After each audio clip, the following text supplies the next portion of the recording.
하나님 아버지, 롤러코스터를 타는 것처럼 어떤 때는 하나님이 손에 만져지는 것처럼 극치에 있다가도 어떤 때는 모든 것이 꼬꾸라 박혀가지고 지상으로 강화하는 것처럼, 그토록 예수님의 말씀을 듣고 나서도 주님을 모른다고 배반한 베드로처럼 연약한 저희들을 그래도 오늘 이 시간 여기에 앉아있게 해주셔서 감사합니다. 어떤 한 부분은 불구처럼, 어떤 때는 우리의 감정이, 어떤 때는 내 과거가, 어떤 때는 나에게 상처 준 그 사람이 나를 기능하지 못하도록 누르는 불구 같은 한 부분을 절뚝절뚝 거리면서도 그래도 우리의 영혼이 하나님밖에 없음을 알고 때를 따라 주님 앞에 나오게 해 주셔서 감사합니다. 하나님, 우리가 주님의 낯을 배울 날이 점점 가까워 올수록 과히 하나님 대면하는 것이 어색하지 않도록 우리의 삶이 조금 평탄한 영적 수준에 머물러 있을 수 있도록, 어떤 것도 우리를 주장하거나 통치하지 못하도록 하나님, 예수 그분만 우리를 통치하시도록 그렇게 우리를 내어 드릴 수 있는 귀한 말씀의 시간 되게 하여 주시옵소서.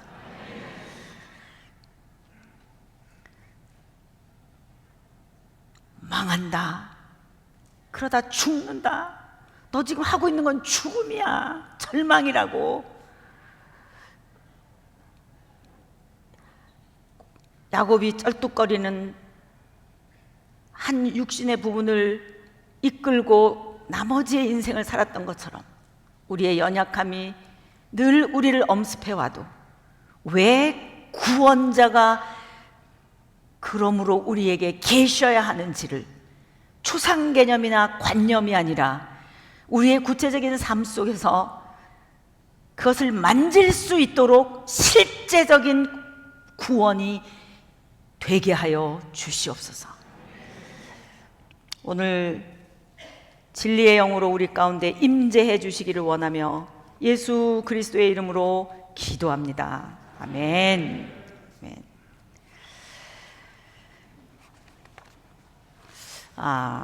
제가 고민이 굉장히 많습니다. 1시간 반 안에 찬양도 해야 되고 기도도 해야 되고 내비게이션도 해야 되고 제가 강의도 해야 되고 자, 우선 내비게이션 조금 열겠습니다.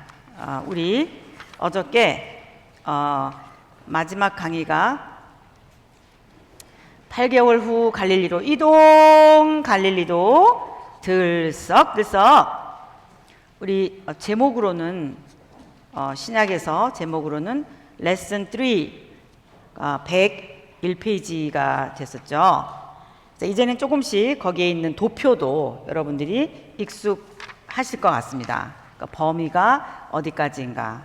예수님 공생의 1년 차에 예루살렘의 6월절에 오셨다가 추수 때가 되려면은 4개월이 아직 남은 그때에 Y좌표 이동해서 갈릴리로 올라가시는데 오랫동안 예루살렘에 계셨다.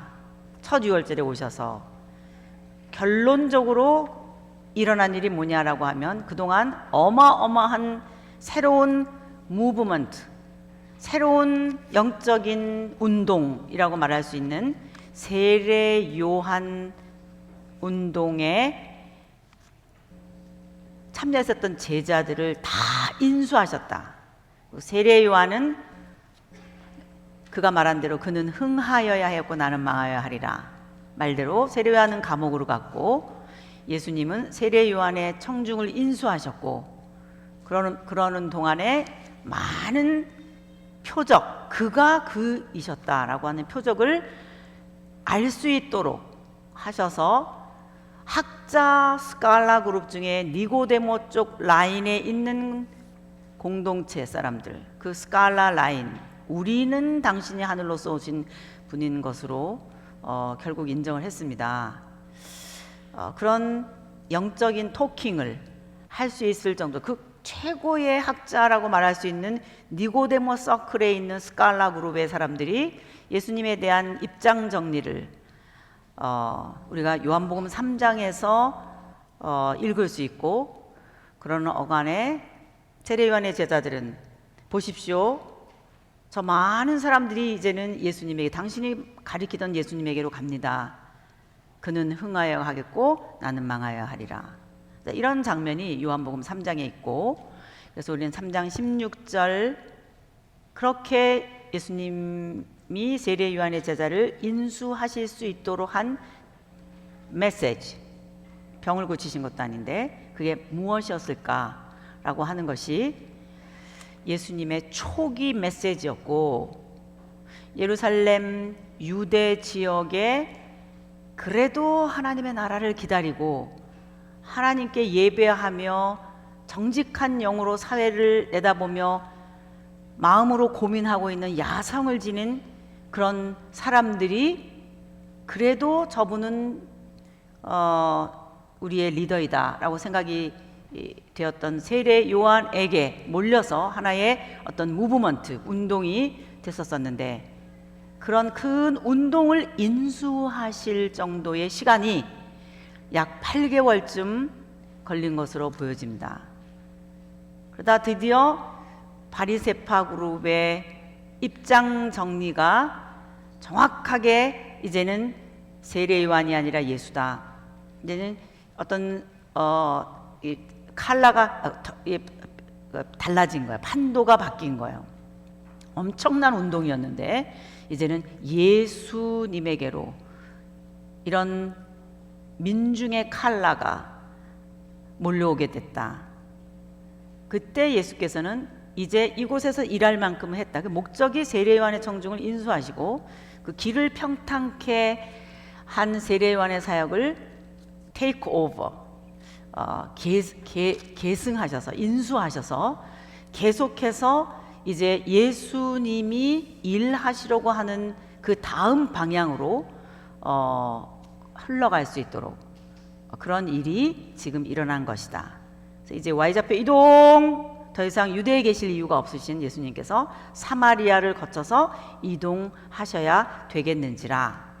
그래서 이동을 하셔서 예수님께서 갈릴리 사역을 시작하시는데, 역시 어렸을 때 사시던 동네 제일 먼저 가셔서 당신이 그동안 예루살렘에서 하신 일이 무엇인지를 이사야에 예언되어 있는, 이사야 61장에 예언되어 있는 본문을 열어서 기름 부음 받은 자, 크라이스트, 그리스도라고 이름 붙여질 그 직임의 사람은 앞으로 어떤 일을 하는 것을 보면 그가 그였다는 사실을 알 수 있는지에 대한 본문, 이사야 61장을 열어서 그들에게 읽어주고, 본인의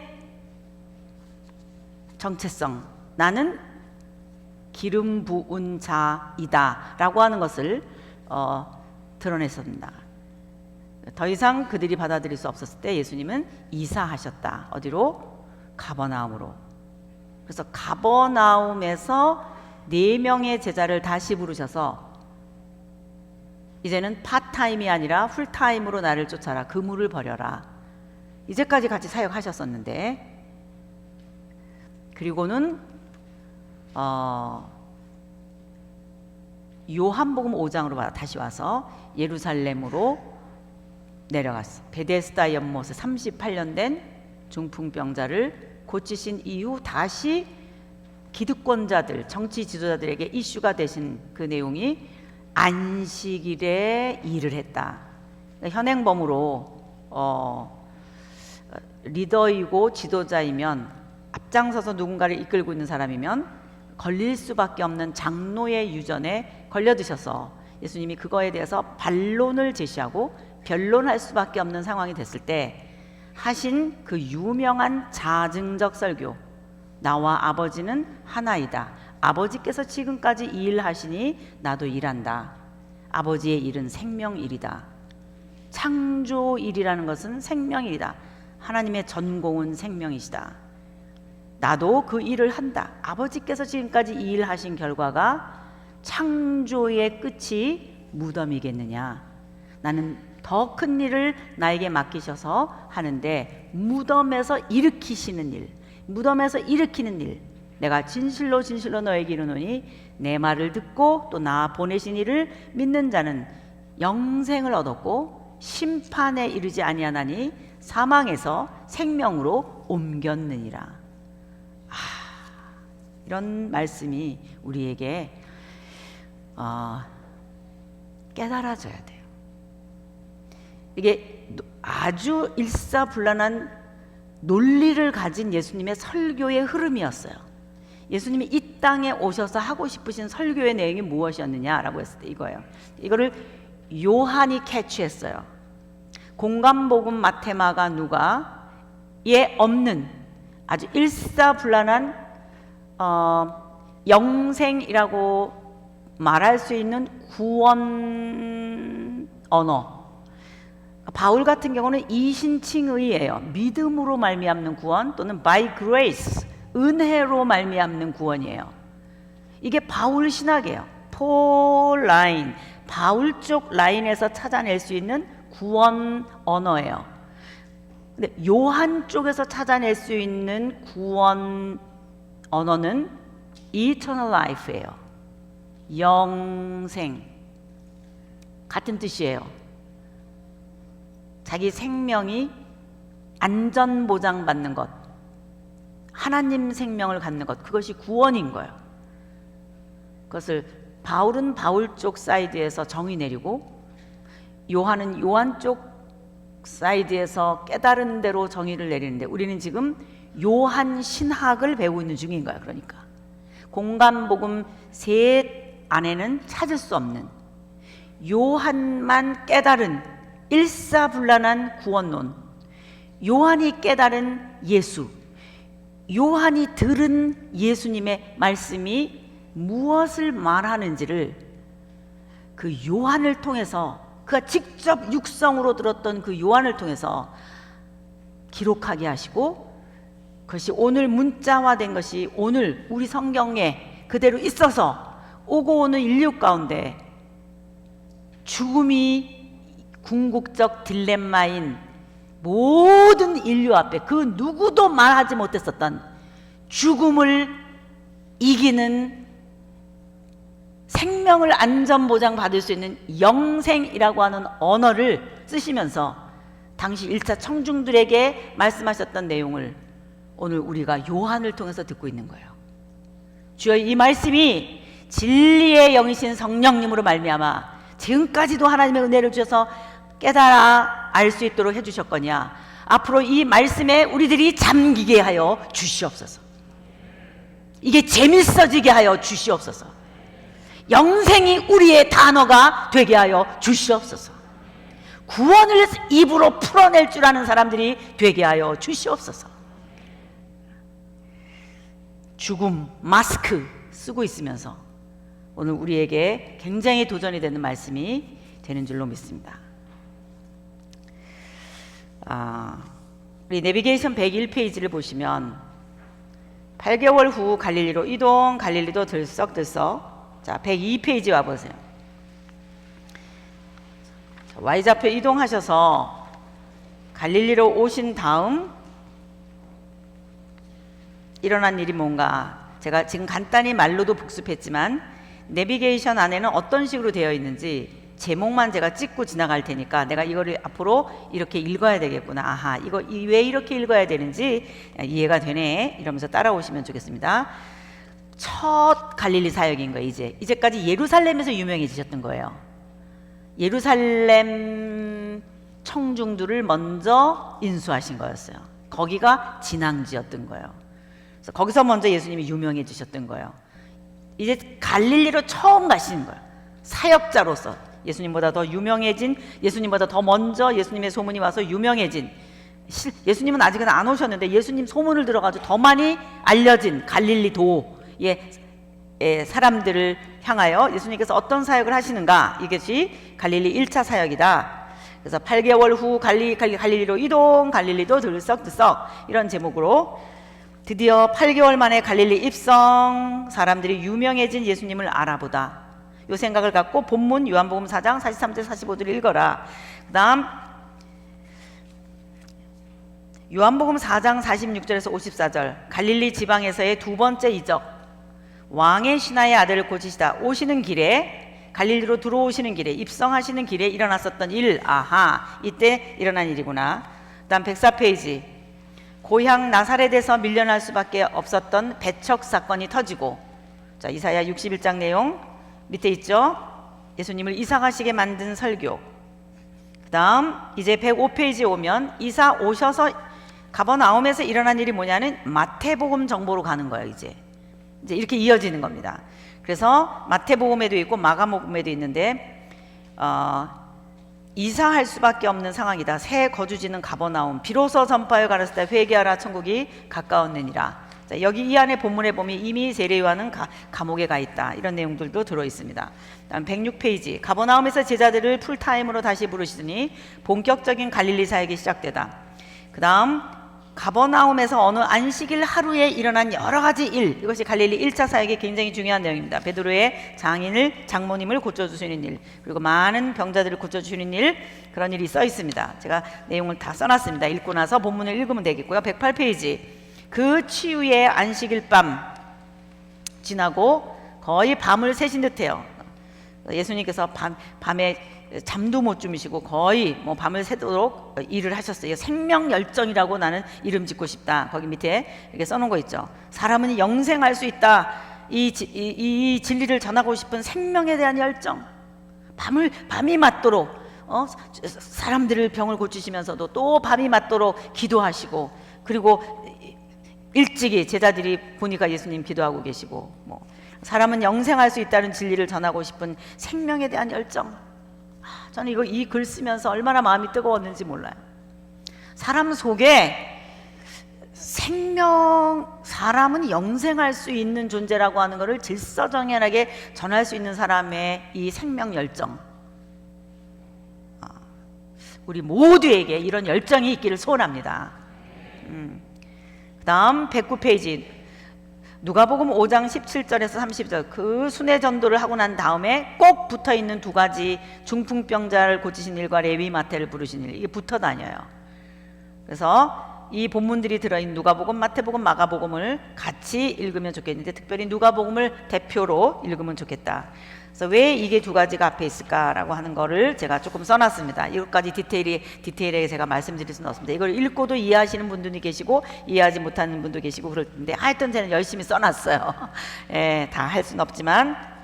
그래서 여기서 제가 죄 문제, 그러면서 가끔씩 제가 꼭 여기서 다뤘으면 좋겠다라고 하는 그런 정의를 이렇게 110페이지, 111, 112페이지까지 제가 좀 이렇게 써놨습니다. 저는 가슴이 뜨거워서 이걸 이렇게 써긴 썼는데 여러분들은 모르겠습니다. 이게 다가오는지 안 다가오는지. 여러분 많이 사색하시면 좋겠습니다. 기독교인은 하나님 나한테 뭘 이런 걸 주세요, 주시옵소서, 이것도 그리스도인이지만, 그래서 기도 응답을 받는 것도 그리스도인들이 해야 되는 일이지만, 무엇보다도 성경에 나타나는 모든 말씀들과 여기 있는 개념들과 이런 것들을 하나님 앞에 가지고 나가서 시간이 가는 줄 모르게 묵상하고 하나님으로부터 그 음성을 듣고 하나님과 속삭이고 주님과 대면해서 이 의미가 뭔지를 서로 공유하고 그러는 시간을 많이 갖는 게 기도예요. 저에게 있어서의 기도는 그래요. 뭐를 해주세요, 그런 기도의 개념이 아니에요. 저는 거의 하나님과 같이 있는 게 저에게는 기도인 것 같아요. 시간이 얼마나 지났는지 잘 알 수 없어요. 깜짝깜짝 놀랄 때가 있어요. 시간이 너무 빨리 지나가서. 그런 속에서 나오는 성경에 대한 이해, 이런 것들이 가끔 제가 이렇게 글로 쓰고 싶어서 써놓은 것 같습니다. 자, 그 다음 누가복음 5장 33절 39절, 이 당시에 세례 요한의 제자들이 금식 문제를 가지고 와서 질문한 것으로 보여지고, 그리고 여기 정도까지가 첫 첫 갈릴리 사역으로 우리가 정돈할 수 있습니다. 정말 100%딱 그러냐? 여기 지금 금식 문제를 질문하는 거 이런 것들도 다른 부분에 조금 들어갈 수도 있어요. 똑같은 내용, 산상수훈의 내용인데 베레아 쪽에서 마지막 사역하실 때 하실 때도 있으셨고 또 다른 곳에서 말씀하실 때도 있으셨어요. 똑같은 어떤 내용을 가지고도 A, B, C, D 상황에서 여러 번 말씀하신 때도 있으셨어요. 그래서 꼭 여기만이다 라고 말할 수 없는 부위도 있지만 거의 제 생각에는 90% 정도는 거의 맞습니다. 예, 그래서 나머지는 조금은 유동성이 있긴 하지만 그 정도는 괜찮은 것 같습니다. 대충 이렇게 정리를 하면 좋겠습니다. 그 다음에 두 번째 6월절, 자 113페이지. 자, 우리 첫 번째 6월절에 있었던 일은 예루살렘 성전을 청결케 한 사건.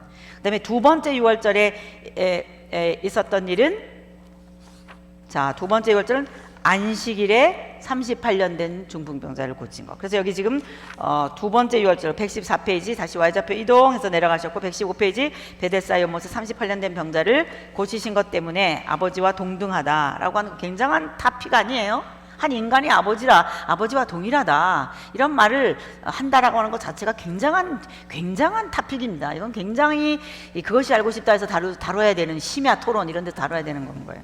그러니까 그런 것들이 어떤 그 당시 사회에서 회자됐는지 그것이 문제였던 것이죠. 그래서 그런 문제들이 나타났을 때 예수님께서 어떻게 그것을 풀어가셨는가라고 하는 것이 어저께 저희가 같이 보았었던 내용입니다. 그래서 그 정도까지, 그래서 내가 누구인지 설명해내는 자증적 설교까지 베데스다 연못 사건, 네, 이렇게 여러분들이 보시면 레슨 3 120페이지 정도까지 자증 설교 이렇게 끝납니다.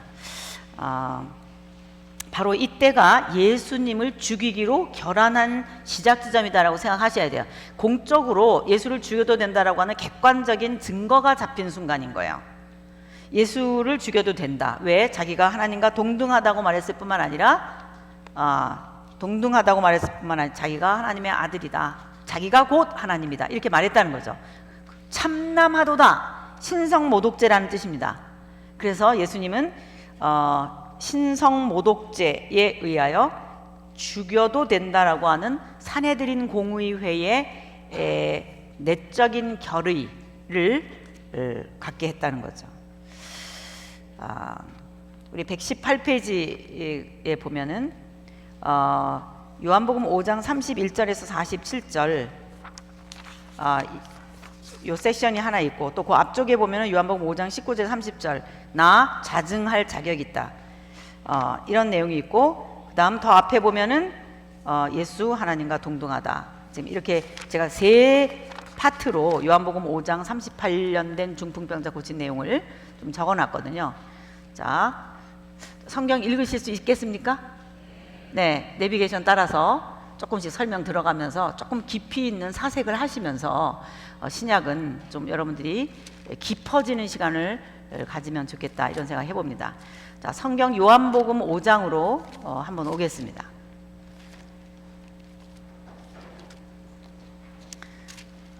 자, 공간복음으로 갔다가 뭐 베드로 장모님도 만나고 뭐 레위 마태 만나고 뭐 이렇게 갔다가 다시 요한복음으로 온 게 요한복음 5장이거든요. 그래서 이제 두 번째 6월절 베데스다 연못 사건인데 18절까지가 일어난 일이에요. 그 모든 경위죠. 그래서 예수께서 내가 아버지와 동등하다, 아버지께서 지금까지 일하신 나도 일한다 라고 하신 말씀에 대하여 죽여도 괜찮다, 신성모독죄다, 이렇게 얘기하는 거에 대해서 예수님의 설교, 반론을 제기하신 게 19절에서 47절까지라 그랬거든요. 이걸 자증적 설교라고 말해요. 여러분, 자증이라는 말은 인간이 쓸 수 없는 말이에요. 자기가 자기를 증명한다, 법정적으로 유효하지 않습니다. 법정에서 내가 나를 증명할 수 있습니다. 안 되는 거잖아요. 그거는 타증이어야만 가능한 거예요, 법정에서는. 예수님께서 스스로를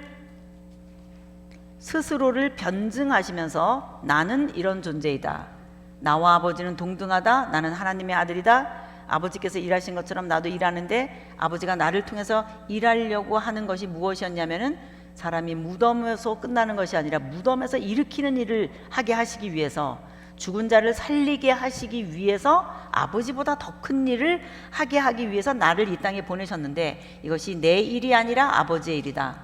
그래서 아버지께서 지금까지 일하신 생명일처럼 나도 생명일을 하는 것이야. 38년 된 환자에 대한 의, 안식일 논쟁을 이렇게 멋있게 예수님이 말씀하셨어요. 말씀하시고 나더니 31절 보세요. 오케이, I know, 내가 알아. 뭐를? 자증이 법정적이지 않다는 사실을, 이 뜻이에요. 보이십니까? 네, 눈으로 보세요. 문장을 읽어보세요. 눈으로. 그리고 제가 말하는 거를 귀로 한번 들어보시고 이게 소화가 되는지 보세요. 성경을 어떻게 읽어야 되며 어떻게 해석하면서 봐야 되는지를 좀 보시라는 거예요. 당시 예수님께서 지금 변증하시고 있는 중인 거예요. 최고의 헤드쿼터에 있는 사람들 앞에서 지금 센세이션인 거예요. 예수라는 존재 자체가. 누구냐 저 사람 이러고 있는 상황에 예수님의 자기 자신에 대한 정의가 너무 이상한 거예요. 하나님의 아들이라는 거예요. 이상하지 않냐고요, 여러분 생각해 보면. 그러면서 뭐라고 자꾸 증명을 해내시는데, 오케이, 내가 나를 증명하는 것이 법정적이지 않고 증언이 참되지 않다라고 하는 사실을 나도 안다. 그러므로 율법에 있는 대로 두세 증인을 나도 데리고 올 수 있다. 그러니까 예수님은 성경적이고 법정적이며 합리적이고 그 사회가 받아들일 수 있는 방법을 다 알고 계셨고, 그것을 넘어가지 않았어요. common sense. 정말 그렇게 모든 사람들이 기본적으로 상식적으로 알고 있는 선을 일부러 무너뜨려가면서 비상식적으로, 영적으로 비상식적으로, 성경적으로 비성경적으로 하시지 않으시고, 그들이 이해할 수 있는 방법과 율법에 있는 그 내용을 그대로 가지고 정통성에 입각해서 신학적으로 틀리지 않게 그 당시에 최고의 학자들 앞에서나 백성들 앞에서 조금도 꿀리거나 오류가 되는 말씀을 하지 않으시고 정확하게 그 누구도 무너뜨릴 수 없는 정확한 지혜로운 말씀을 하셨다는 거예요. 이것도 지금 그러고 있는 중이신 건 거예요. 내가 나를 증명할 수 있는, 자증할 수 있는 존재이다. 나는 하나님과 동등한 자이기 때문에 그럴 수 있다. 이게 얼마나 그 당시 사람 1차 청중들에게 어렵겠어요. 오늘 우리가 어렵잖아요. 하나님, 예수님을 이해한다는 건 쉽지 않습니다. 그러나 분명한 사실은 이 세상에 오셨던 사람인 거예요. 그 사람을 향하여 우리가 누구라고 말해야 되느냐, 이게 지금 쉽지 않은 거란 말이에요. 이거를 풀어낸다는 것은 구약 성경 전체를 이해해야만 가능한 거예요, 사실은.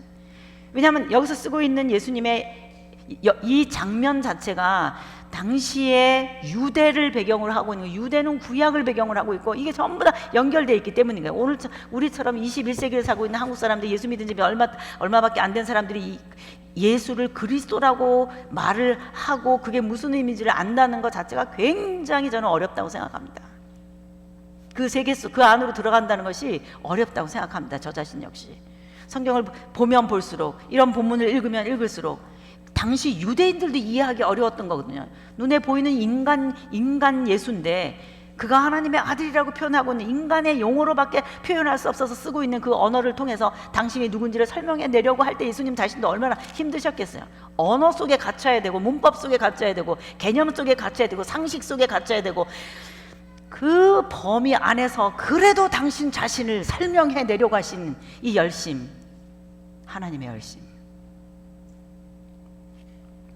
그래서 내가 나 자신을 위하여 증언한다면 그 증언은 참되지 못하다는 사실을 알고 있기 때문에 나를 위하여 증언하시는 이가 따로 계시는데 그분이 하나님이시요, 뿐만 아니라 두세 증인이 필요하기 때문에 내가 데리고 온다면 요한이다. 요한이 나를 증거하지 않느냐, 이거예요. 이 말 이해되세요? 이 요한이 어떤 요한이에요? 사도 요한이에요? 세례 요한이에요? 그렇죠. 너무 멋있어요, 여러분. 여러분 성경 읽다 보면 요한남 이것이 사도 요한인지 세례 요한인지도 모르고 요한 읽을 때도 많거든요. 세례 요한이 증거 아니냐? 여러분 멋있어요. 잘 깨달으신 거예요. 객관적으로도 법정적으로도 유효하지 않냐? 그래서 지금 여기서 굉장히 중요한 게 하나 있어요. 뭔지 아세요?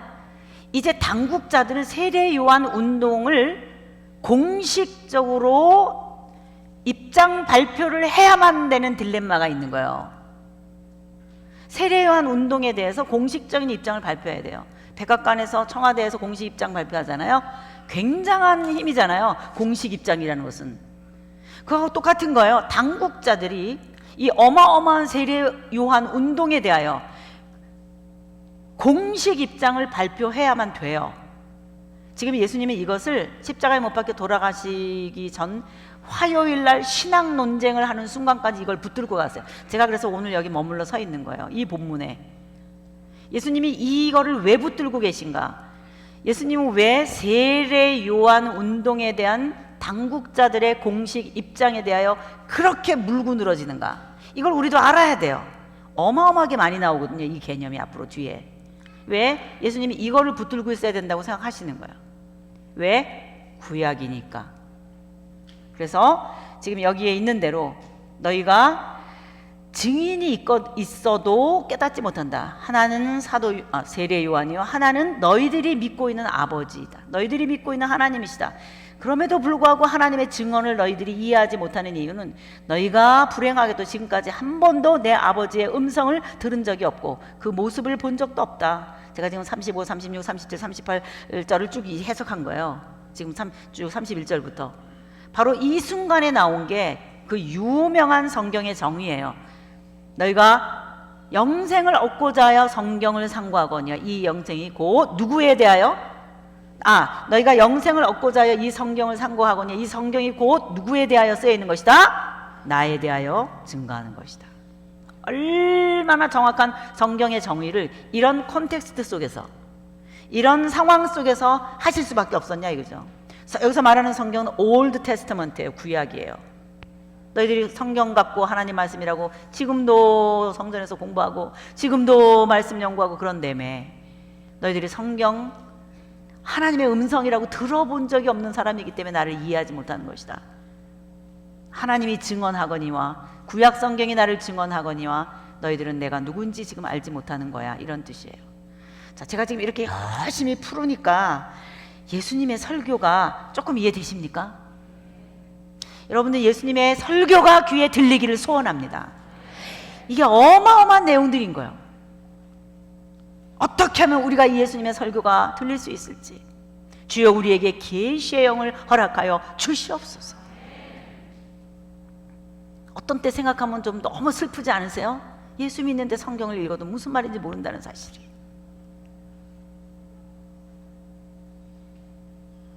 얼마나 착해요 우리가. 예수님 잘 믿고 싶어 하잖아. 얼마나 착하냐고. 얼마나 착한데도 성경이 뭔지를 잘 모른단 말이에요. 어떻게 보면 저도 여러분들이 가엾어요. 너무 귀해 보이는데 가엾어요. 주여 우리에게 말씀의 영을 허락하여 주옵소서. 주님이 이 사도 요한을 통해서 이걸 쓰실 때 그 요한을 통해서 나온 이 유기적인, 그 사람도 얼마나 많이 생각하면서 60년쯤 지난 다음에 AD 100년 가까이 됐을 때 요한복음을 썼겠냐고. 그 당시 자기가 들었던 것들을 다시 되뇌이면서 이게 그 뜻이었다는 걸 알면서 차근차근 써내려갔는데, 적어도 요한을 통해서 투영된 예수님의 모습, 예수님의 말씀이 일사불란하게 자기에게 정리됐었던 그 예수님의 설교가 분명히 있었기 때문에 60년 동안 설교했었을 것이고, 그것이 나중에 기록으로 요한복음이라고 쓰여졌을 텐데, 제4복음서라고 있을 텐데, 주여 이 말씀이 우리에게 예수님의 육성으로 그때 입에서 나오신 그 말씀이, 그 말씀을 하신 뜻이 우리에게 그대로 이입되게 하여 주시옵소서. 얼마나 좋은 기도 제목이에요. 이것만 붙들고 100일 동안 기도해도 좋은 기도 제목 아니겠어요? 하나님이 안 주시겠어요?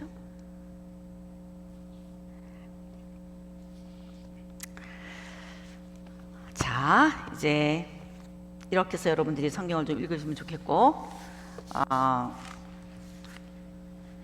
그 다음 오늘 이제 레슨 4를 해야 되는데,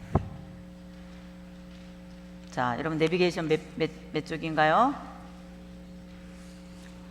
자, 이제 거기까지 읽으실 수 있으시겠죠? 네. 그 다음에 레슨, 자, 제4. 자, 121페이지죠. 자, 두 6월절 지나. 자, 시작.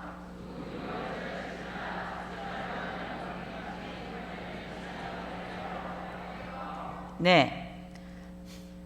자, 지금 몇 번째 6월절 때 것까지 우리가 공부했어요? 두 번째 6월절. 자, 첫 번째 6월절은 무슨 사건이었어요? 예수님이 어디서 당신을 선언하셨어요? 예루살렘 성전에서. 무엇을 하심으로써? 예, 예루살렘 성전을 청결케 하시면서 누구에게 도전하신 거예요? 대제사장 그룹. 성전 문화에 도전하신 거예요. 즉 성전은 내가 주인이다. 성전을 헐어라 3일 만에 짓게. 이게 지금 예수님이 그때 하신 말씀이거든요. 진정한 왕은 나다. 성전은 하나님의 통치 자소예요. 그래서 하나님이 왕이심을 선포하는 장소 개념으로서의 어떤 이미지는 성전이에요. 성전, 그럼 하나님은 왕이시다. 임마누엘, 하나님이 우리와 함께 계시다. 이거예요. 예루살렘 성전에 예수님 나타나신 이유가 뭐예요? 임마누엘이에요. 하나님 우리와 함께 계시다. 셰키나의 하나님, 출애굽기에서 내가 너희들과 함께 있겠다. I will be who I will be. 하나님, 나는 너희와 함께 있을게. 그래서 템플, 성전이 있었던 거잖아요. 출애굽기에서. 그 이름이라고. 나는 내가 너희와 함께 있다. I will be with you. 그게 임마누엘이에요. 당연히 성전에 오셔야 돼요. 예수님이. 당연히 성전에서 당신의 주권을 선포하셔야 돼요. 성전을 헐어라 3일 만에 짓겠다. 임마누엘, 당연한 거예요. 그게 첫 번째 6월절에 있었던 일이에요. 거기 계셨어야만 했었어요. 첫 번째 6월절에 공인으로 선포하셨을 때. 두 번째 6월절, 안식일의 주인이다. 나는 창조주다. 이런 말이에요. 창조주다. 두 번째 안식일, 베데스다 연못 사건. 그리고 언제인지 자, 이제 화면을 보실게요. 자, 제목 다시 한번. 지금 두 번째 6월절까지 했던 것까지는 기억이 나시죠? 자, 따라오고. 지금 몇 번째 6월절까지 했어요? 자, 이때 이슈가 뭐였어요? 안식일이 이슈였어요. 안식일 논쟁. 자, 두 6월절 지나 제자훈련 MT까지 갈릴리 사역 완료. 지금 이거를 공부할 거예요. 자, 두 6월절은 지금 말한 두 번째 6월절하고 그 다음 올 세 번째 6월절을 말하는 것은 2 그리고 3이에요. 자, 여기까지 이해되시죠? 그거가 지나고 난 다음에 온 초막절 10월 달이거든요. 자, 6월절은 몇 월 달이라 그랬어요? 4월경이에요. 늘 날짜가 똑같진 않지만 그거 지나고 나서 초막절, 세 번째 6월절 지나고 난 초막절이에요. 초막절은 10월 달이에요. 그때까지, 이제까지 우리가 성경에서 갈릴리에서 예수님이 행하신 모든 사역들, 이때 일어난 일이라는 거예요. 그러니까 갈릴리 1차 사역, 우리가 아까 보았던 갈릴리 1차 사역, 예수님의 제자 4명 또 부르시고 장모님 고쳐주시고 갈릴리 온 지방 다니면서 순회전도 하시고 안식일에 있었던 어떤 일어난 일, 귀신 들린 사람 고쳐주시고, 지금 우리가 보았었던 그 몇몇 갈릴리 사역을 제외한 그 나머지 모든 갈릴리에서 일어난 일들을 이때 하신 건 거예요. 그것을 우리가 공부할 건데, 범위는 그래서 6월절 2 이후 6월절 3을 지나 초막절 때까지의 갈릴리 사역이다, 이 말이에요. 우선 화면으로 좀 보시겠는데요.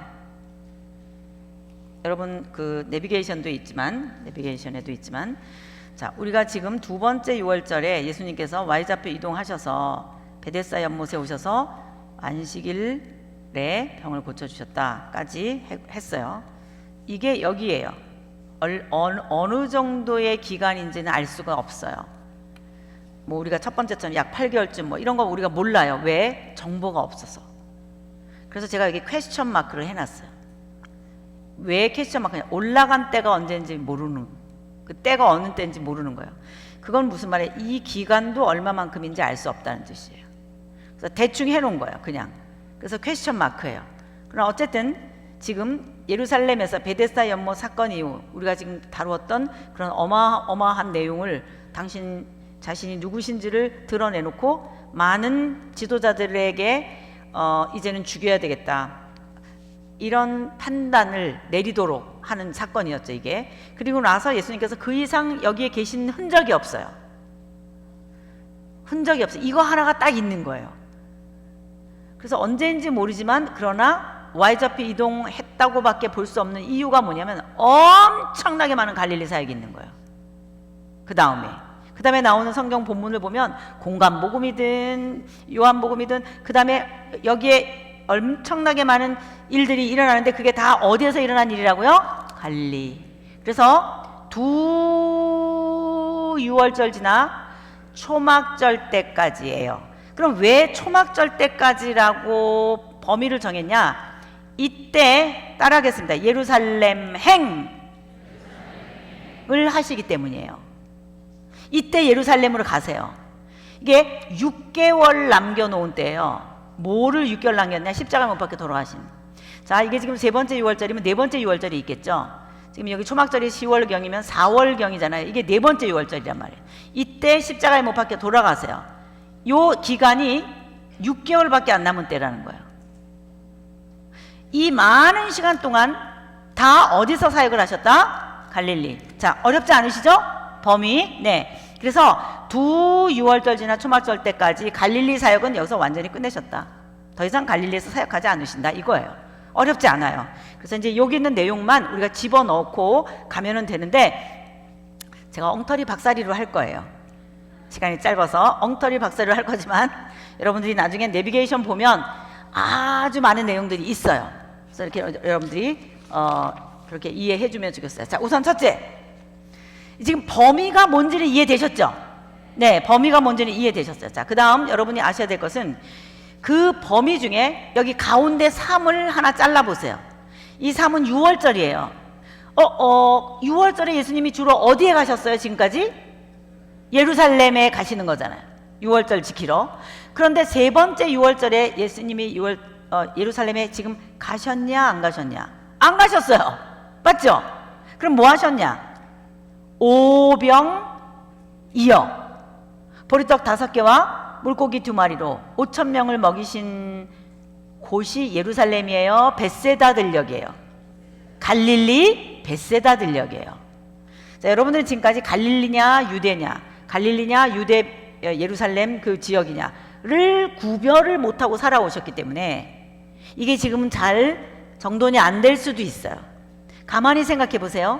오병이어 예루살렘이에요? 갈릴리예요? 갈릴리예요. 갈릴리라는 단어를 우리가 크게 생각해보자 그랬어요. 그건 덩어리예요. 그러면 세 번째 6월절에는 예루살렘에 안 가신 거라는 거예요. 어디에 계셨으니까? 벳세다 들녘에 계셨다는 거예요. 그래서 안 가신 거예요. 이거 Y좌표 이동 화살표가 없어요. 그래서 제가 점만 딴딴딴딴딴딴 이렇게 표시를 해놓은 거예요. 그래서 이 세 번째 6월절을 가운데다 놓고 언제인지 모르지만 Y좌표에서 이동해서 가셔가지고 세 번째 6월절 전까지는 엄청나게 많은 대중사역을 하신 거예요. 이때 어마어마하게 일을 많이 하신 거예요. 대중을 상대로 해서. 그 많은 갈릴리 사역을 이때 엄청나게 하셨구나, 이렇게 생각하시면 돼요. 이해되십니까? 네. 여러분 이해되시면 크게 말해주면 제가 고맙겠어요. 네. 자, 엄청나게 많은 사역을 하셨어요. 그리고 이때는 뭐냐? 이때는 제가 쓰는 글씨를 보세요. 뭐라고 썼어요? 은둔이라고 썼어요. 여기가 굉장히 적극적인 사역이라면, 공격적인 사역이라면 여기는 은둔이세요. 은둔. 무슨 말인지 이해되세요? 주로 제자들만 따로 데리고 다니시면서 그것도 이방 지역을 많이 다니세요. 예를 들면 수로보니게 지역, 두로와 시돈, 갈릴리 저 위에 레바논 지역이에요. 지금으로 말하면 레바논이에요. 갈릴리 더 바깥의 외국 쪽에 해당하는 지역이에요. 그 다음 오른쪽, 여러분 쪽으로 봤을 때 오른쪽 데가볼리 지역이라고 하는 그리스 시대의 10개의 도시라고 하는 시스템 자체를 독특하게 해가지고 도시국가 시스템으로 굉장히 무역도 서로 잘하고 그러면서 경제도 유통하면서 살았었던 그런 구조를 가지고 계속해서 로마 시대까지 와서 독특한 구조의 지역이어서 데가볼리, 데가는 1, 2, 3, 4, 5, 6, 10이란 뜻이 10이 데가예요. 데가볼리, 볼리는 폴리스, 도시란 뜻이에요. 따라하겠어요. 데가볼리. 그래서 데가볼리라고 하는 데가볼리라고 하는 지역이라든가 이건 갈릴리도 아니에요. 주로 외방 쪽이에요.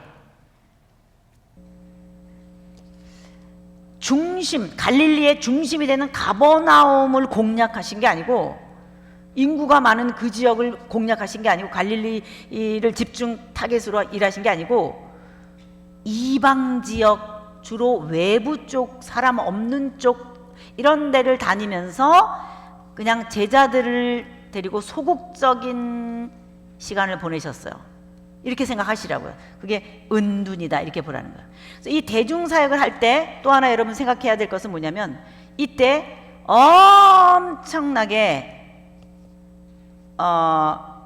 엄청나게 많은 외국 무엇이뇨? 땡큐. 자, 엄청나게 많은 헤드쿼터 서울이 아니라 예루살렘에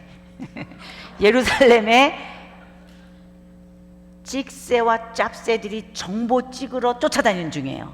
이렇게 생각하세요. 그래서 제가 여기다가 밑에다가 눈 이렇게 써놨어요. 이 누구의 눈이 보여야 되냐? 바리새인과 서기관들, 지금 뒤에서 계속 예수님을 추적하고 있는 눈 있죠?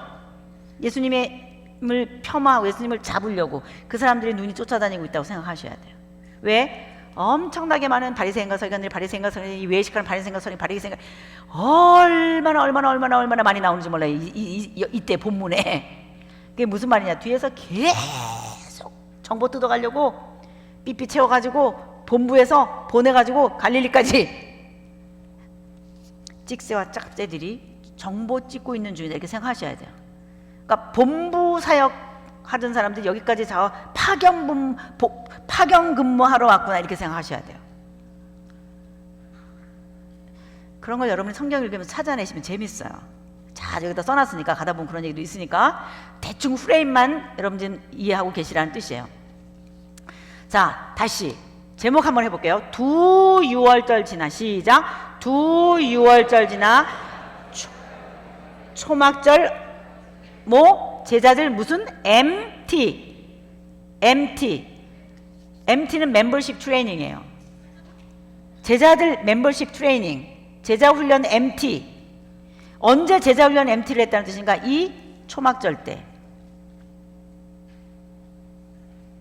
제목 안에 여러분들이 이해할 수 있는 내용을 다 집어넣어 놓으라고 제가 애를 쓰다가 이렇게 제목을 쓴 거예요. 두 유월절 지나 제자 훈련 MT 할 때까지. MT를 언제 했다? 초막절. 이때까지 뭐를 다 끝내셨다? 갈릴리 사역을 완료했다 이 말이에요. 제목 다시 한번 읽어보겠습니다. 시작. 두 유월절 지나 제자 훈련 MT까지 갈릴리 사역 완료! 다시 한번 이 제자 훈련 MT 할 때 가로 열고 초막절 이렇게 생각하세요. 10월달이구나. 자, 두 유월절 시작. 두 유월절 지나 제자 훈련 MT까지 갈릴리 사역 완료! 아이고 이뻐라. 우리 손주도 보고 싶네. 자, 제가 지금 이 범위를 어떻게 설정했으며 이 안에 들어가는 일들이 대충 어떤 것인지 크게 얘기만 해드렸어요. 자, 이제 거기다가 조금 자세하게 집어넣을 거예요. 잘 들으실 수 있으시겠어요? 네. 자, 우선 베데스다 연못 사건 이후 언제인지 모르지만 Y좌표 이동해서 갈릴리로 들어가시면서 일어나는 일들이 뭐냐면 안식일에 대한 내용들이에요. 안식일에 밀밭 사이로 걸어가는데 제자들이 뜯어가지고 이렇게 먹었는데 이 제자들이 범죄했다, 안식일을 범했다, 계속 나오는 얘기가 있어요. 올라가면서 일어나는 일이 뭐냐? 안식일과 관련된 내용이 나오는구나. 이거 어렵지 않죠? 자, 이제 갈릴리로 갔어요. 그 다음에 일어나는 일이 뭐냐? 예수님께서 밤이 맞도록 기도하시고 이때야 비로소 12명의 제자를 확정하세요. 마태복음에 보면 마태복음 5장에 보면 산상순 같은 데 보면 예수님이 금방 12명의 제자를 확정하시고 그런 것 같은데 이런 생각이 드시죠? 아니에요. 이때 12명의 제자를 확정하세요. 그래서 12명의 제자를 확정하시기 전 예수님이 하신 일이 밤이 맞도록 기도하시고 이쯤 왔을 때 12명을 안수하신 거예요. 12명의 제자를 확정한다라고 했을 때는 이제부터 예수님은 사역을 팀 미니스트리 하시겠다는 뜻이구나 이렇게 생각하셔야 돼요. 이제는 공동체로서 완전히 조직이 됐다라는 뜻이라고 생각하셔야 돼요. 조직교회가 생긴다라는 걸 제가 사도행전 하면서도 갈라디아 교회 할 때 말씀을 드리겠지만 조직교회라고 하는 것은 완전히 하나님의 나라로서의 구성이 다 됐다라는 뜻인 거예요. 그 안에 행정적으로 시스템 자체가 굴러간다는 뜻이에요. 왜 하나님께서 12명의 야곱의 아들을 데리시고 비로소 이스라엘이라고 하셨겠어요? 이 12라고 하는 숫자가 왜 요한계시록까지 갈까요? 14만 4천. 이 하나님의 나라라고 하는 그 공동체를 이루실 때 하나님께서 이것을 그냥 막 되게 하신 것이 아니라 조직적으로 이 안에 시스템이 있고 이 안에 레이어가 있고 결이 있고 이 안에 내용들이 있다라고 하는 것을 보여내시는 국가적 조직이 있고 이 안에는 충분한 시스템이 있다는 걸 보여주시기 위한 하나님의 아이디어세요. 처음부터. 예수님도 마찬가지예요. 하필 왜 12이냐고. 이스라엘도 12명의 아들이 있었잖아요. 그게 이스라엘이란 말이에요. 지금 여기서 12명의 제자를 확정을 하신단 말이에요. 근데 앞으로는 이제는 예수님께서 사역을 하실 때 제자들과 함께 12명을 데리고 크게 이제는 팀으로 사역하시겠다는 뜻이에요. 지금 우리 교회가 여기 교회가 팀이 장로님은 장로님으로서 각 부서는 부서로서 다 팀이 돼 있어요. 이게 조직이에요. 이렇게 흘러가야만 되는 것이 하나님의 아이디어세요. 본래가. 지금 12명의 제자를 확정하시고 나서야 예수님이 마치 구약의 이스라엘 백성들이 이집트에서 나온 다음에 국민이 완전히 만들어졌을 때 시나이 반도에 와서 하나님이 올라오라 그래가지고 언약을 맺자. 나는 너희의 하나님이요 너희들은 나의 백성이다. 언약식을 하고 언약 식사를 하고 이제 너희들과 나는 누구인가라고 하는 이 언약 결혼식과 같은 거예요. 그럼으로써 조직이 완성되는 것을 보여내시는 거예요. 너와 나 사이에 이거. 그것처럼 이제 예수님께서도 이 조직, 예수 제자 조직, 이 구약의 이스라엘이라고 지금 부를 만큼 그 정도의 가치를 가지고 있고 권위를 가지고 있는 조직이다라고 하는 걸 말씀하고 싶었던 거예요. 그래서 비로소 구약의 십계명과 함께 이어서 나오는 모든 구체적인 율법들처럼 십계명은 큰 하나의 골격이에요. 그리고 그 이후에 계속 구체적으로 여호와께서 아론과 모세에게 말씀하여 가라서 계속 또 말씀하시고 또 말씀하시고 이렇게 하신 것처럼 12명의 제자를 확정하신 다음에 십계명처럼 산상수훈을 말씀하세요. 그래서 12명의 제자를 확정한다 다음에 언제나 이어붙는 게 산상수훈인 거예요. 예수께서 산에 올라가서 앉으시는 제자들이 나온 자 입을 열어 가르쳐 심령이 가난한 자는 복이 이렇게 나오는 거예요. 그래서 구약의 십계명이 1에서 4번째가 신인 관계예요. 하나님과 인간 사이는 어때야 되는가 이거예요. 즉 하나님이 우리에게는 누구이신가 라고 하는 그러니까 이 부분이 그러니까 캐리그마 하나님이 우리에게 선포하셔서 하나님이 누군지를 가르쳐 주시는 진리예요. 하나님이 누구신가에 대한 거가 1에서 4번째예요. 이 공동체가 가지고 있는 있는 이 공동체의 스테이트먼트예요. 미션 스테이트먼트예요. 비전 스테이트먼트예요. 그들이 믿는 바를 스테이트먼트로, 문장으로 정리한 거예요. 그거를 딱 보면 이 기관이 뭔지를 알아요. 그게 1에서 네 번째예요. 그게 십계명인데 그게 둘로 나눠지는데 1에서 네 번째가 하나님이 누구신지에 대한 스테이트먼트예요. 이게 진리예요. 그 다음에 5번째에서 10번째가 사람과 사람 사이는 어떻게 살아야 되는지에 대한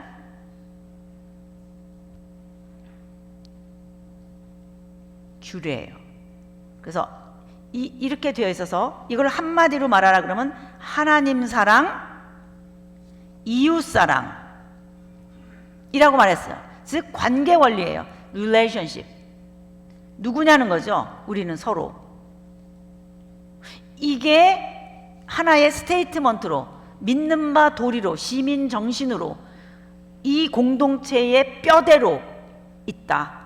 그걸 비로소 선포하신 거예요. 구약의 이스라엘 백성들에게도. 똑같이 예수님이 지금 12명이 나왔을 때 하시는 말씀이 옛사람에게 말한 바 뭐뭐뭐뭐뭐 해서 나는 너희에게 이르노니, 그 옛사람의 말한 바가 십계명 율법인 거예요.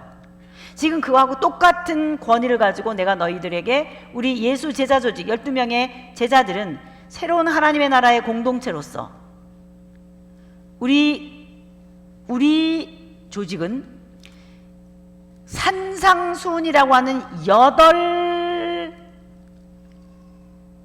8개의 캐릭터를 가지고 있는 어떤 사람, 이게 프로필이죠. 무슨 프로필? 하나님의 나라의 국민 프로필. 그러니까 십계명은 하나님의 나라 백성의 어떤 프로필일 거예요. 십계명 1에서 10번째까지를 알고 있는 사람이에요. 그 사람이 하나님 나라 국민이에요. 누가 이 위대한 하나님 나라의 국민인가? 그 조직인 거예요. 산상수훈은 십계명하고 똑같은 거예요. 첫 번째에서 네 번째, 하나님 앞에서 자기가 누구인지를 아는 사람이에요. 5번째에서 10번째, 8번째, 사람과 사람 사이는 어떻게 살아야 되는지를 아는 사람이에요.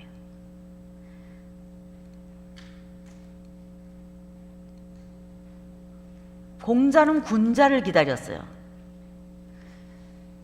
제가 왜 자꾸 이걸 건드리는가? 제 잘못입니다. 이거. 근데 너희 성경에서는 너희들은 누구를 기다리냐? 그러니까 구약의 이스라엘 백성들, 그러니까 구약에서는 누구를 기다렸냐? 구약에서 기다리는 사람이 누구냐? 십계명의 사람인 거예요. 그런 사람이면 좋은 거예요. 이거 이해되세요? 네. 첫 번째 사람 따로 있고 두 번째 사람 따로, 그게 아닌 거예요. 그런 사람이 되면 좋은 거예요. 이 산상수훈이 산상수훈은 8개의 복이 아니라 어떤 한 사람의 초상화예요. 십계명도 마찬가지인 거예요. 하나님 나라 백성의 초상화인 거예요. 그 사람이 그 사람인 거예요. 그런 사람이 되라는 거예요. 하나님이 누군지 아는 사람, 인간과 인간 사이는 어떤지를 아는 사람. 그래서 옛사람에게는 이렇게 말씀하나 나는 너에게 이르노니, 이제 앞으로 이런 사람이 되라는 거예요. 굉장히 중요한 포인트예요. 기독교에서 얘기하고 기다리고 있는 사람이 있냐는 거예요. 기독교에서 얘기하고 있는 완성된 사람이 있는가? 기독교는 사람을 찾아낼 수 있는가? 구약에서 찾아낸 사람, 사사시대에 자기 소견에 옳은 대로 행하여도 과히 하나님의 뜻에 어긋나지 않는 정도의 사람이에요. 그가 곧 하나님, 자기가 욕심을 내서 뭐를 해도 하나님과 같은 정도의 생각을 할 수 있는 사람, 그가 곧 하나님인 정도의 사람. 그 사람을 보면 하나님이 보이는 사람. 뭔가 그런 프로필이 있듯이 기독교에게 요구하는 사람이 있냐는 거예요. 기독교에게 기다리고 있는 사람이 있냐는 거죠. 산상수훈의 사람인 거예요. 근데 이 첫 번째에서 네 번째에 해당하는 이 내용은 심령이 가난하고 애통하고 온유하고 이런 사람은 사실 세례 요한 앞에서 한번 꼬꾸라졌던 사람의 프로필이에요. 자기에게는 의의가 없다고 생각하는 사람이에요. broken heart, 깨어진 심정을 가지고 자기 속에는 의의가 없어 의의에 굶주리는 사람이에요. 죄인이라는 뜻이에요. 망한다! 이 메시지 앞에서 도끼가 뿌리째 너를 꺾을 것이다.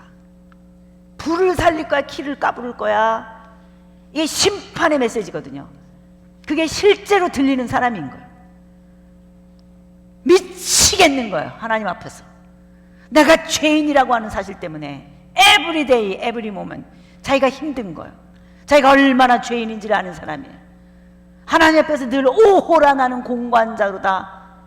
이 사망의 몸에서 누가 나를 건질 수 있겠는가? 언제나 젖은 심정으로 하나님 앞에서 내가 죄인이라고 하는 것 때문에 그 누가 나를 손가락질해도 나는 당신이 말하는 것보다 더 나쁘다고 몰라서 그렇지. 언제나 하나님 앞에서 젖은 심령으로 있는 그 사람, 깨어진 심정인 사람, 자기 속에 의의가 없어서 늘 의의를 향하여 목마르고 애타는 그 사람, You are blessed. 이 패러독스한 진리, 바로 그 사람에게 복이 있습니다.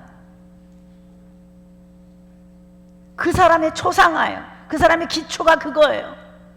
그냥 늘 젖은 심정으로 있는 그 자리가 편해. 그 자리가 날마다 편해. 높아진 자리, 그런 자리가 편한 게 아니라 자기가 늘 죄인이기 때문에 이 세상에 어떤 살인자보다, 이 세상에 어떤 간음을 한 사람보다, 이 세상에 어떤 다른 사람을 미워하는 사람보다 그 사람은 못지않게 내 안에 있는 이 죄의 무한함과 죄의 가능성과 무적행과 같은 죄의 우물이 자기를 늘 괴롭히고 내가 얼마나 죄인인지를 아는 것 때문에, 그것 때문에 하나님 앞에서 젖은 심정으로 살고 있고 어디로 더 이상 기어 올라가고 싶지도 않고 그 자리에 앉아있는 그 사람, You are blessed. 왜 예수님께서는 그토록 죄인을 기다렸을까요? 왜 예수님은 그토록 죄인의 친구라고 그러셨을까요? 이사야서에서 말하고 있는 많은 예언서에서 말하는 망한다! 그렇게 말씀하시는 하나님의 마음이 뭘까요? 돌아오기를 기다려서, 돌아오기를 기다리는 그 마음 때문에 그렇게 쏟으셨는데 정말로 돌아오는 거예요. 돌아올 때 그 너덜거리는 심정을 보니까 형편없는 거예요. 자기가 죄인인 줄 알고 무너져 있는 그 사람, 눌려 있는 그 사람, 해방받고 싶은 그 사람, 눈먼 자라고 생각하는 그 사람, 가난한 그 사람, 심령이 가난한 그 사람, 세례 요한의 청중들이었어요. You are blessed. 그 사람은 이제 이유 때문에 울고 화평케 하고 싶고 의의에 굶주리고 목마르고 누가 너보고 못됐다 그러고 아무리 말해도 그래 나는 그것보다 더 나빠요. 의의를 인하여 핍박을 받는다 할지라도 그거에 대해서 조금도 뭐라고 그러지 않아요. 의의 때문에 핍박을 받아도 그것이 행복한 그 사람은 복이 있다 이 말이에요. 예수님의 제자예요. 반은 세례 요한의 제자였던 사람이에요. 구약과 연결되는 내용이에요. 신약에서 기다리고 있는 사람이에요. 하나님의 아들이에요. 하나님의 아들들이에요. 새로운 예수 제자 조직, 교회 공동체 프로필이에요. 이제 예수님은 12명의 제자를 데리고 교회를 시작하실 거예요. 새 이스라엘이에요. 비로소 12명을 데리고 산상수훈을 베푸시고 여기서 그들에게 안수하시고 너희들은 나의 제자이다. 여러분 얼마나 이 프로필을 사모하십니까? 되고 싶은 게 정말 예수님의 형상입니까? 예수님의 형상 되고 싶어가지고 주님이 원하는 그 모습이 되고 싶어서 날마다 몸부림치십니까? 그 사람이 제자다 이 말이에요. 새로운 예수 제자 조직의 일원으로 한 사람 한 사람 모으시다가 여기서 12명의 제자를 확정하시고 이제 사역을 시작하신다 이 말입니다. 굉장히 중요한 시점이에요. 그래서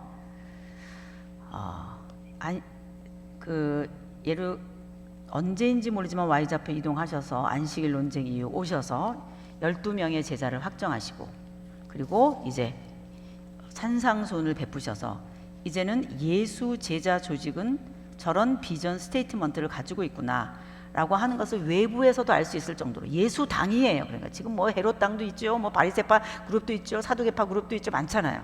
지금 예수 제자 조직, 예수당이 지금 생긴 거예요.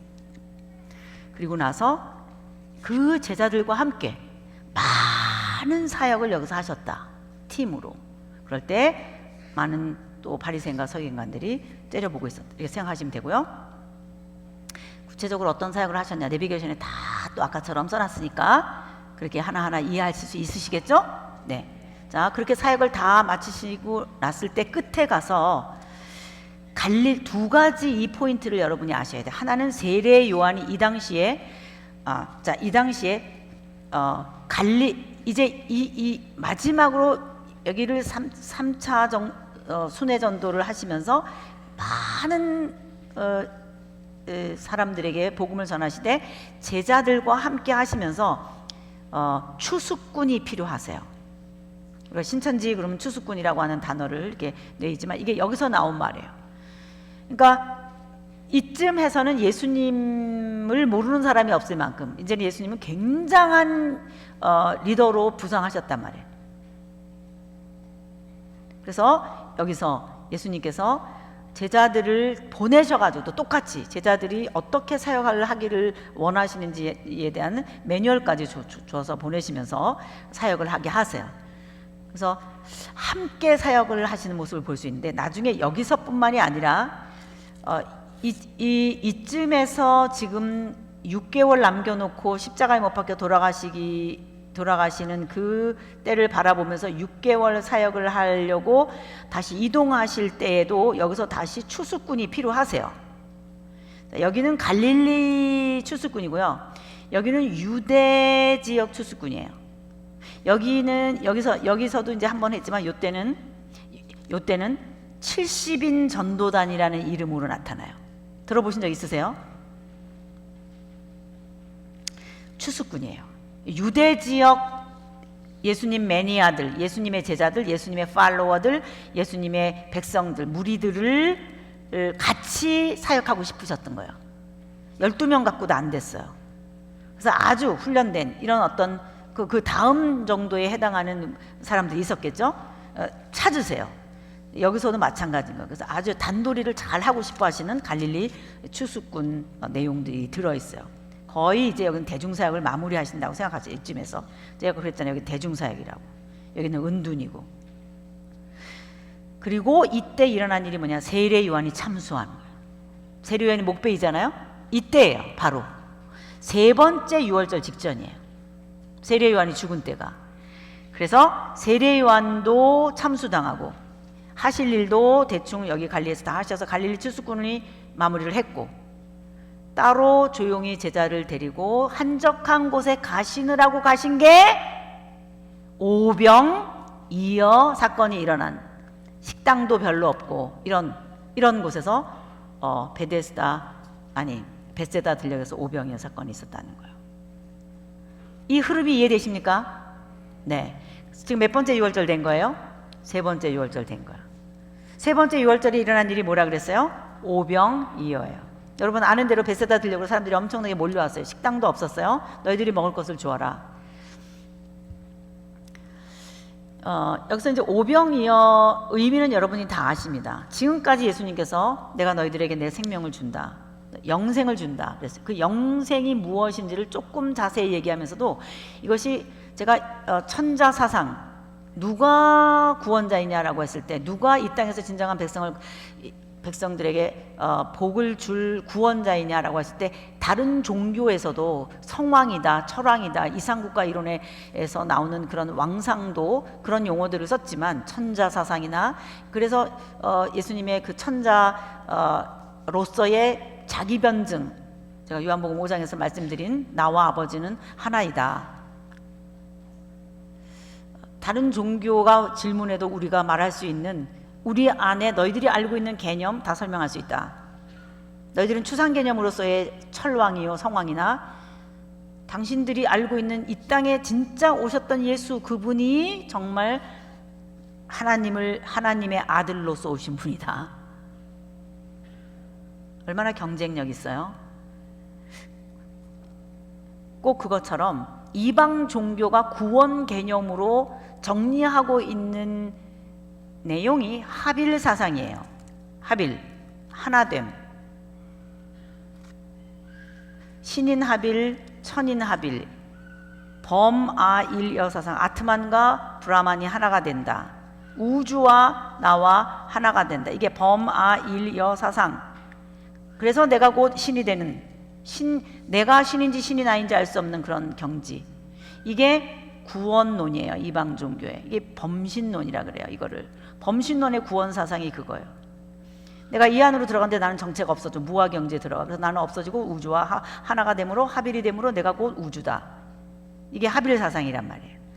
그하고 그런 개념을 이방 종교에서 일반 은총적인 자기 인간의 지성을 가지고 구원론을 정리해 놓은 게 종교예요. 그런데 예수님께서 보리떡 5개와 물고기 2마리로 오병이어로 그렇게 하시고 나서 본인이 하시는 말씀이 나를 먹어라. 이게 우리는 하빌이라는 말을 쓰지 않아요. 연합이라는 말을 써요. 하빌은 자기 정체성이 없어지는 거예요.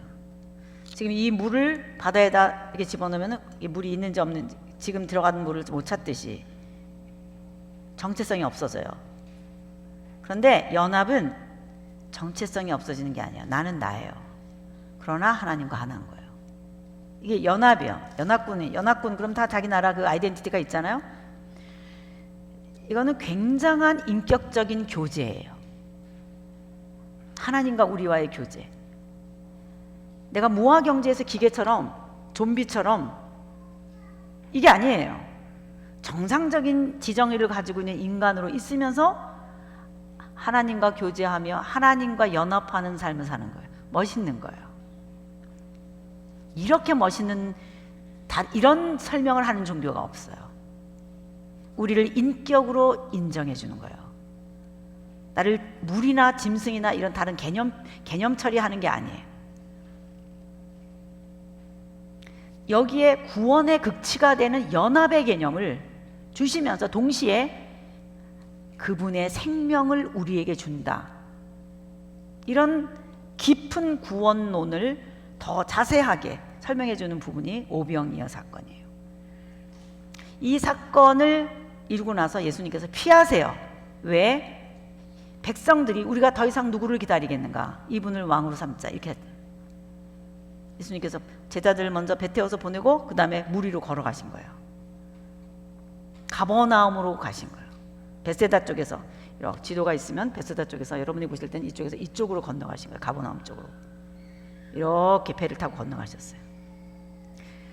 요한복음에 의하면 가버나움 회당에서 이 오병이어 사건에 대한 해석을 하셨어요. 해석 설교를 하셨어요. 그 내용이 요한복음에 많이 정리되어 있어요. 근데 굉장히 중요한 것이 2개가 있어요. 하나는 아까 말씀드린 대로 백성들이 예수님을 왕을 삼으려고 했다. 이제 완전히 예수님을 새로운 예수 혁명 정부로, 로마 반 로마 세력의 이 하나님의 나라를 이루는 데 있어서 왕으로 세우기를 원하는 그런 사건이 일어난 거예요. 한 번. 그리고 또 하나는 이때 그 노막 찬스와 같은 백성들이 왕을 삼으려고 했었던 어마어마한, 남자만 5,000명이니까 어마어마한 군중인데, 이때 이게 클라이막스라고 볼 수 있어요. 갈릴리 사역에. 갈릴리 사역 거의 끝났잖아요. 지금 끝났는데 여기까지 몰려왔다. 이게 클라이막스예요. 어떻게 보면 더 이상 그렇게 많은 갈릴리 사역 하지 않았어요. 근데 여기서 예수님께서 피하셨다. 왕을 삼으려고 하는데 이때를 기다려야 되는데 이거를 피하셨다. 이거를 힘들어했던 사람이 가룟 유다였던 거예요. 이 노막 찬스를 버리고 왜 예수님께서 떠나시냐는 거죠. 이때 완전히 예수님에게 마음이 떠났다라고 하는 것을 요한이 눈치챘어요. 예수님이 그때 말씀하셨어요. 그런 걸 여러분들이 이제 성경 읽으면서 찾아보세요. 제가 내비게이션에 다 써놨으니까 그때 에실쌤이 그런 얘기 해준 게 이게 그 말이구나 이렇게 하고 이해하면서 꼭 따라서 읽어보세요. 네, 자 그래서 거기에서 굉장히 중요한 어떤 그 다음 사건으로 이어지는 실마리가 있어요. 이렇게 오병이어를 6월절 3 오병이어를 여러분들이 이해하시면 돼요. 그리고 예수님께서는 대중을 많이 만나고 싶어 하지 않으세요. 은둔이에요. 여기서 이제 아까 말씀드린 대로 북방 갈릴리 쪽에 수로보니게 지역에 데가볼리 지역에 이런 쪽으로 가시는데, 자 위에가 여기가 두로가 있고 조금 올라가면 시돈이 있어요. 오른쪽으로 내려오면은 여기가 가이사랴 빌립보예요. 그리고 이렇게 아래쪽으로 되면 여기가 데가볼리 지역이에요. 여기 아래가 데가볼리. 그래서 이렇게 해서 여기 가버나움에서 다시 자 배 타고 가이사랴 빌립보로 이렇게 여기가 가이사랴 빌립보예요. 이 지역이. 그러니까 지금 은둔하시면서 라인을 찾아보면 대충 이렇게 되는데 은둔의 끝이 어디였냐면은 뭐 수로보니게 여인 아이 고쳐준 거 이런 건 여러분 다 아시잖아요. 뭐 그냥 별로 어렵잖아요. 그러나 중요한 거 여러분이 하나 알아야 될 것은 갈릴리 이 지역을 좀 떠나서 외곽 지역으로 주로 많이 다니시면서 은둔을 하시다가 이 은둔의 끝이 어디였냐? 가이사랴 빌립보였다는 거예요. 그 은둔의 끝 가이사랴 빌립보, 이게 뭐냐? 기획된 장소였다는 거예요. 어디가? 가이사랴 빌립보가. 제가 왜 기획됐다고 말하냐? 우리가 수련회 가면은 답사 가잖아요. 그 장소가 이번 우리 수련회에 맞는가를 알기 위해서잖아요. 그거하고 똑같이 예수님께서 뜻이 계셨어요.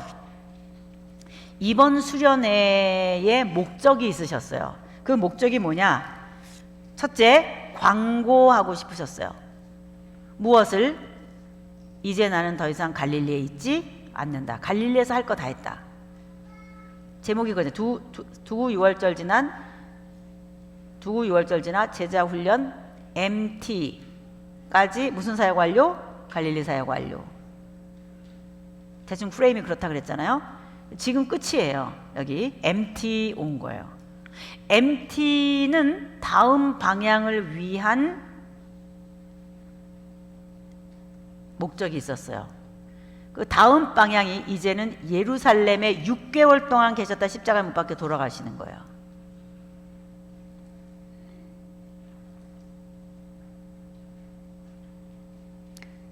안 잊어버리시겠죠?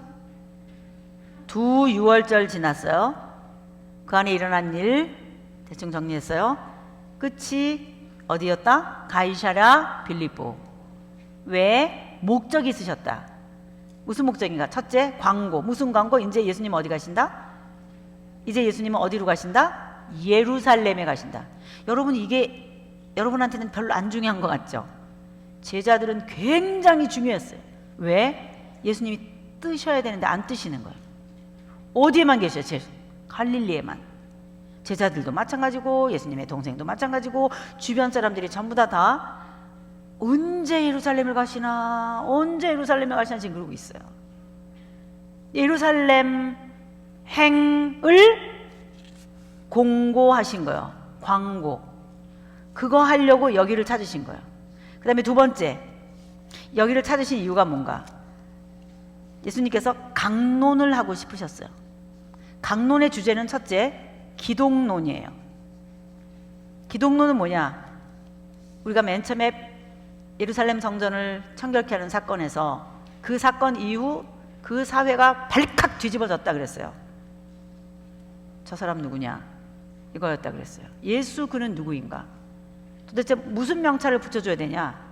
저 사람을 누구라고 우리가 말해야 되느냐? 도대체 어떤 존재냐? 이게 문제다. 이게 사복음서를 읽는 관점이어야 된다. 우리도 쉽사리 예수님을 누구라고 말하는 거 만만하지 않다. 우리도 많이 기도하면서 고뇌하면서 생각하면서 깊어질수록 예수님이 깊어진다. 지금 그런 얘기를 하고 있는 중인데 예수님도 마찬가지로 이쯤 왔을 때 6개월쯤 남았을 때 제자들에게 예수 그는 누구신가를 물어보고 싶으셨어요. 예수님의 정답은 기독이에요. 기독, 크라이스트. 예수님 원하신 대답이에요. 여러 이름이 있어요. 하나님의 아들, 이런 이름도 있어요. 세상죄를 지고 가는 하나님의 어린 양, 세례 요한이 정한 이름이에요. 그가 깨달은 이미지예요. 그런데 예수님은 악착같이 예수님이 누구신지를 드러내고 싶은데 그거를 이런 단어로 이해하면 좋겠다고 생각하시는데 그것이 뭐냐? 기독이라고 이해하면 좋겠다고 생각하신 거예요. 기독, 크라이스트, 크리스토스, 그리스도. 그럼 그리스도가 뭔데? 그리스도가 뭐였어요? 그리스도의 뜻이 뭐였어요? 그냥 갑자기 나온 말이에요. 구약에서부터 우리가 계속 썼단 말이에요. 계속 썼단 말이에요. 무슨 뜻이에요? 기름 부음 받은 자란 뜻이에요. 그럼 누구에게 기름이 부어졌어요? 왕, 제사장, 선지자.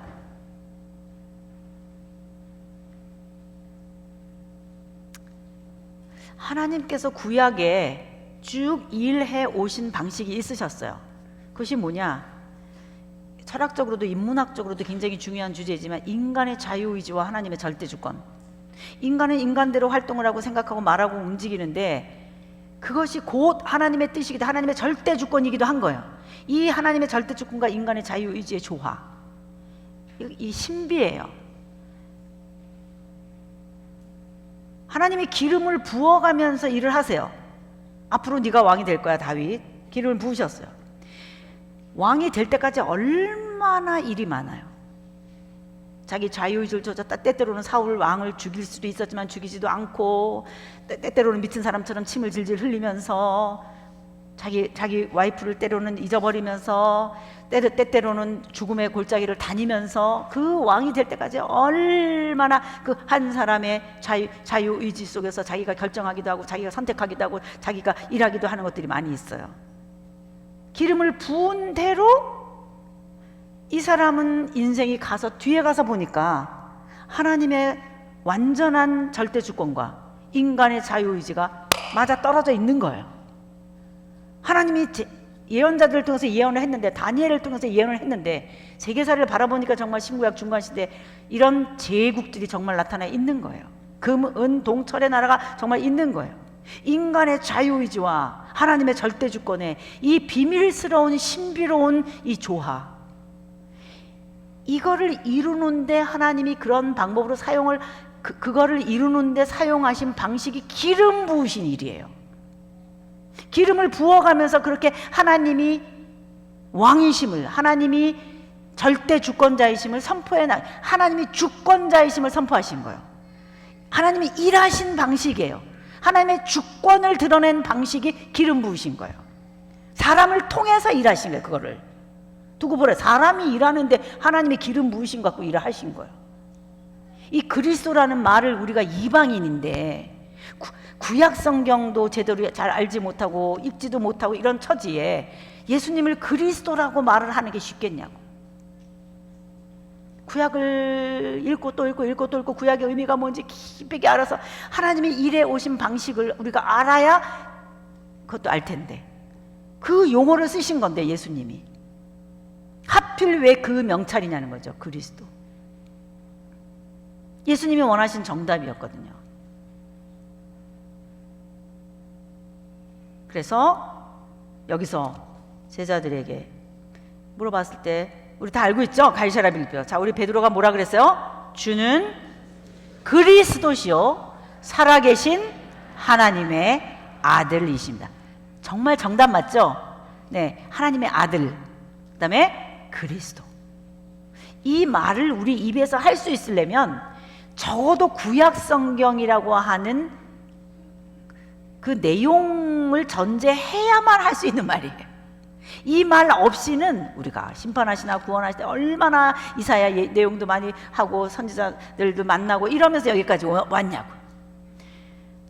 하나님의 아들이 하시는 일, 영생을 주시는 일은 심판이라는 것을 전제하지 않고는, 세례 요한을 전제하지 않고는 풀 수가 없는 말이에요. 그가 왜 갑자기 밑도 끝도 없이 영생을 주냐고요. 밑도 끝도 없이 어떻게 우리가 영생이라는 단어를 쓸 수 있냐. 창조주 하나님이 과학자이시고, 창조주 하나님이 아원자 소립자를 만드신 분이시고, 창조주 하나님이 힉스 입자, 쿼크 입자, 이런 글루온 입자, 이런 것들을 만드신 분이에요. 이런 힉스 장, 중력 장, 전자, 양력, 이런 것들을 다 만드시고 눈에도 보이지 않는 미립자의 미시세계를 만드신 창조자님, 그런 모든 활동들을 통해서 그거 없이는 안 되는 나라고 하는 생명 하나가, 생명이라는 단어 하나 쓰는 게 얼마나 어려운데, 나라는 생명을 논한다는 게 이게 쉬워요? 내가 지금 여기서 코로 숨쉬고 있다라고 하는 이 사실, 지구에 지금도 이 자리에 앉아서 여기 앉아있다는 이 사실이 얼마나 어려운 일인데, 내 몸이 100쪽이나 되는 세포로 이루어져서 이 세포 하나하나 속에 일어나는 일들, 이거 하나 내 생명 현상이라고 하는 것을 말하기가 얼마나 어렵고 복잡하고 우주적인데, 섣불리 생명이라는 말을 쓰기가 어려운데, 과학을 공부하면 할수록 내 생명이 여기 하나 존재하고 숨쉬고 있다고 하는 것이 이게 우연이 아니라는 거예요. 하나님의 이 어마어마한 능력, 과학적 능력 손안에 우리가 여기 앉아있다면, 그런 생명의 끝이 무덤이요, 심판이요, 죽음으로 갚버리는 게 마지막이 아니라면, 그래서 나오는 말이 영생이라면, 성경의 깊이가, 영생의 깊이가 저 앞에 창조까지 가야 된단 말이에요. 창조를 논할 줄 모르면 영생을 말할 수가 없어요. 창조주 하나님, 영원하신 하나님, 절대 생명을 가지신 하나님, 시간의 제한을 받지 않은 시간의 연속이 영생이 아니에요. 시간의 1초 1초 연속해서 끝없이 시간의 연속이 되는 것이 영생이 아니라고요. 시간은 지구와 태양의 운동에서 생기는 피조 개념이에요. 영생이라고 하는 말을 쉽게 쓸 수가 없는 거예요. 다른 종교에서는 쓸 수도 없어요. 이 저 앞에 창조에서부터 시작된 이 영원한 생명이라고 하는 이 두께가 어떤 것인지 알기 위해서 예수, 그가 이 땅에 창조주로서 오셔서 죽음이 아니다, 무덤이 아니다, 너희들이 가지고 있어야 할 것은 내 생명이다.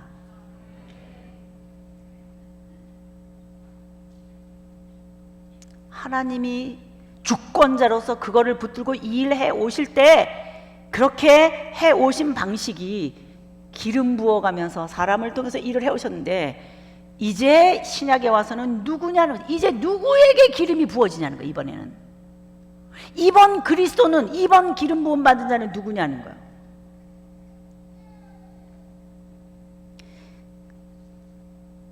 그 이름을 쓰신 거예요. 그리스도, 기름 부음 받은 자, 왕, 제사장, 하나님이 일해 오시고 하나님이신 거예요. 하나님이신 거예요. 하나님의 절대 주권, 일해 오신, 하나님이 역사를 주관해 오신 방식, 그 이름을 하나님이 쓰시고 싶으셨어요.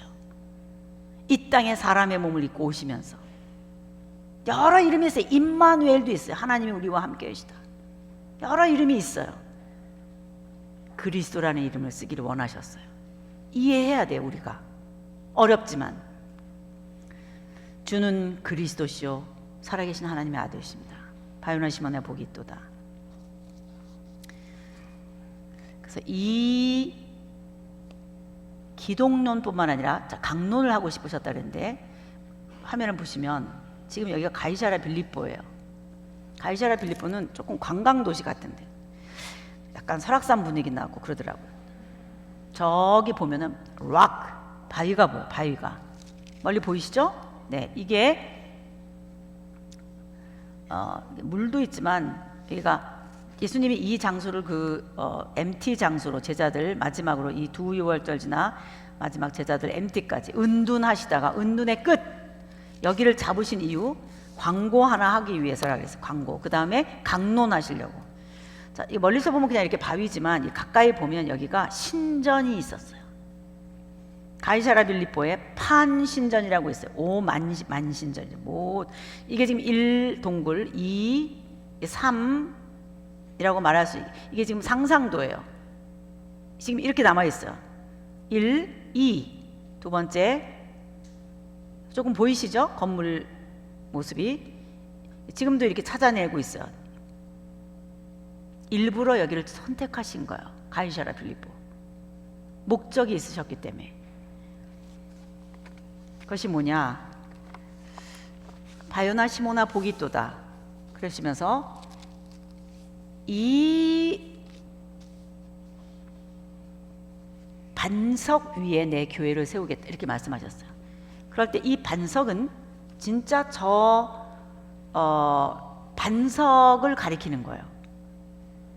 우리가 이거를 영적으로 해석하면서 베드로의 신앙 고백 위에 내 교회를 세우겠다 이렇게 우리가 배워왔어요.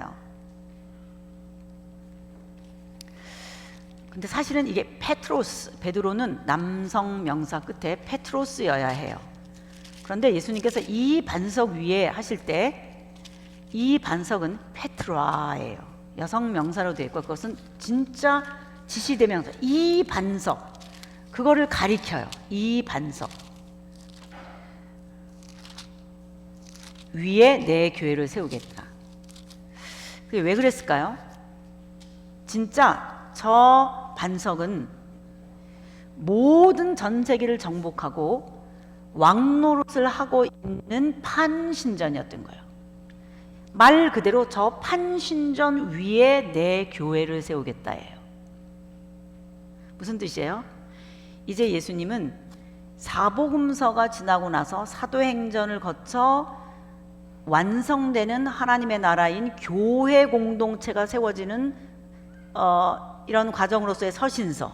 서신서는 교회가 세워지는 과정에서 교회에게 보내는 편지들이에요.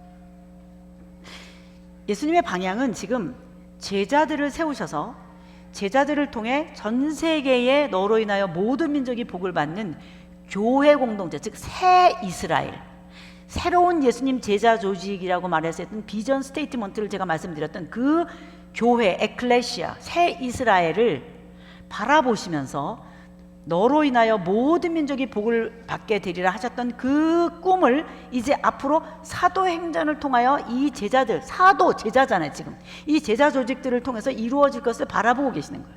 그 다음 방향이 뭐냐? 예수님의 사역이 끝나고 나면 그 일이 진행될 거라는 거예요. 그래서 기독론을 강론하고 싶었던 거고요. 두 번째는 교회론을 강론하고 싶으셨던 거예요. 이 반석 위에 내 교회를 세우겠다. 전 세계를 다 잡아먹은 판신, 전 세계의 종교 중에 종교라고 자랑하고 있는 이 판신전 위에 하나님의 나라를, 내 교회를 세우겠다. 음부의 권세가 이것을 이기지 못할 것이요, 내가 너에게 이 하나님의 하늘나라의 열쇠를 주겠다.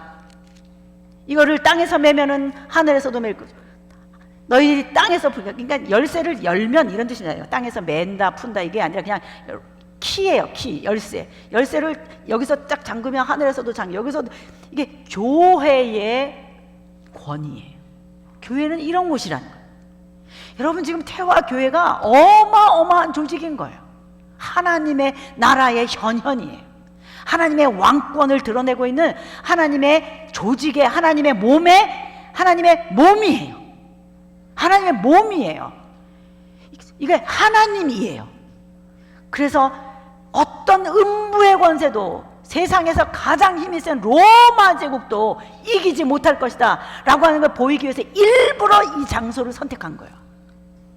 일부러 MT를 여기서 하기를 원한 거예요. 왜? 이제 예수님이 죽으실 거니까. 예루살렘 행인 거예요. 광고. 그러면서 하시는 말씀, 나는 이제 예루살렘으로 갈 것이다. 광고하세요.